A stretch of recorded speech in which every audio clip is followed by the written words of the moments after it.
наступлением лета у сотрудников МЧС прибавилось работы. Важно и подготовить объекты отдыха, и научить детей и взрослых грамотно вести себя в чрезвычайных ситуациях. Смотрите далее.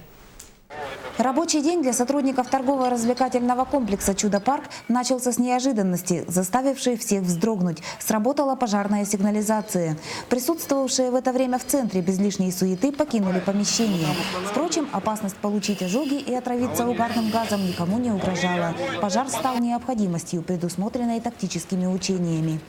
Учения включали, проведение разведки, первоначальную эвакуацию людей, спасение, и тушение пожара. Согласно легенде, очаг возгорания был неизвестен. Его место и причину предстояло выяснить спасателям. Задачей номер один стала эвакуация людей.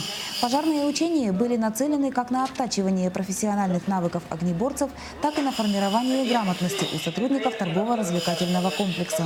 Объект, получается, массовостью людей загружен у нас, поэтому чаще необходимо на таких объектах проводить своего рода такие учения.